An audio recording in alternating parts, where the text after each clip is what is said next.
narasi dalam gambar itu mengandung pesan moral yang sebagian benar, namun cara penyampaiannya tidak sepenuhnya sesuai dengan adab dan syariat Islam yang syahih. Mari kita telah secara ilmiah dan berdasar dalil. Benar bahwa berbicara tentang agama perlu ilmu Islam, menegaskan bahwa berbicara tentang agama tanpa ilmu adalah dosa besar. Allah berfirman, "Wala taqfu ma laysa laka bihi ilmun," dan janganlah kamu mengikuti sesuatu yang kamu tidak mempunyai pengetahuan tentangnya. Dan juga, qul innama harrama rabbi wa an taqulu 'ala Allahi ma la ta'lamun.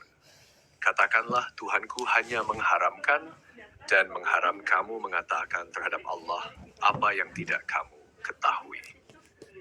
Maka benar, orang yang belum belajar agama secara mendalam tidak boleh asal bicara atau mengkritik perkara agama, terutama jika kritiknya tidak berdasarkan ilmu.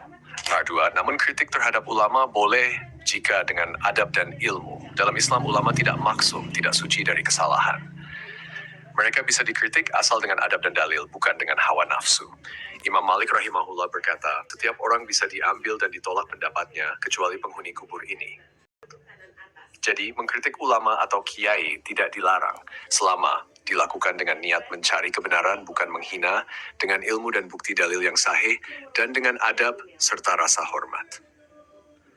3. Kekeliruan dalam narasi di gambar.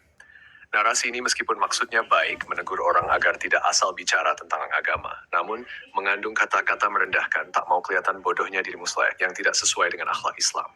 Rasulullah SAW bersabda, "Barang siapa yang beriman kepada Allah dan hari akhir, hendaklah ia berkata baik atau diam." Seharusnya menasihati dengan hikmah, bukan dengan celaan.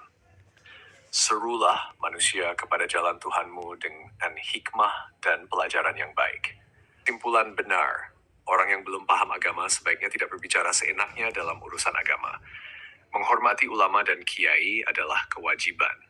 Kurang tepat, menghina atau merendahkan orang yang salah dalam berpendapat, menutup ruang kritik terhadap ulama secara total. Kesimpulan akhir, ringkas. Narasi ini benar dalam peringatan agar tidak berbicara tentang agama tanpa ilmu, tapi salah dalam adab penyampaiannya. Islam menuntut ilmu dengan rendah hati dan menasihati dengan lemah lembut, bukan dengan cemoohan.